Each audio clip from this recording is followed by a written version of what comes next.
దుఃఖం అసలు ఎందుకొస్తుంది? దీనిపై ఒక బౌద్ధ గ్రంథం చెప్పిన ఓ ముఖ్యమైన ఆలోచనపై ఇది ఒక సంక్షిప్త విశ్లేషణ. ఇదేదో ఫిలాసఫీ క్లాస్ కాదు సుమా, మన బాధను మనం చూసే పద్ధతినే మార్చేసే ఒక ప్రాక్టికల్ బ్లూప్రింట్ ఇది, ఓ ప్రాచీన బౌద్ధ గ్రంథం ఆధారంగా.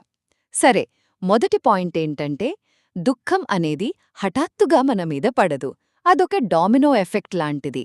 అంటే ఒకదాని తర్వాత ఒకటిగా వచ్చే 12 కారణాల గొలుసనమాట. ఇది అవివేకంతో, అంటే ఉన్నది ఉన్నట్టుగా చూడలేకపోవడంతో మొదలవుతుంది. ఆ తర్వాత కోరిక, వ్యామోహం, చివరికి పుట్టుక, మరణం అనే బాధకి దారితీస్తుంది. ఇప్పుడు రెండోది, ఇక్కడే అసలు విషయం చాలా ఆసక్తికరంగా ఉంటుంది. సమస్య బాధలో లేదు, మనం వేసుకునే ప్రశ్నలోనే ఉందట. మనం సాధారణంగా అయ్యో ఈ బాధ ఎవరిది అని అంటాం కదా, కాని ఈ ప్రశ్నలోనే నేను అనే ఒక శాశ్వతమైన వ్యక్తి ఉన్నాడనే తప్పుడు ఆలోచన దాగి ఉంది. ఇది మనల్ని రెండు తప్పుడు దారిలోకి నెడుతుంది.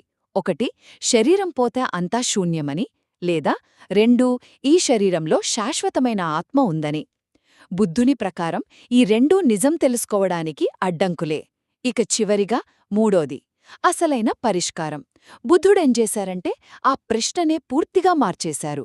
ఈ బాధ ఎవరిది అని అడగకుండా ఏ పరిస్థితుల వల్ల ఈ బాధ వచ్చింది అని అడగమన్నారు. చూశారా, ఆ చిన్న మార్పు ఎంత శక్తివంతమైనదో? మన దృష్టి బాధపడే నేను అనే దానిమీద నుంచి బాధకు కారణమైన ప్రక్రియ మీదకు మళ్ళుతుంది. కాబట్టి దుఃఖం నుండి బయటపడటానికి మార్గం దానికి ఒక యజమానిని వెతకడం కాదు, దానికి దారితీసిన కారణాల గొలుసును అర్థం చేసుకోవడమే.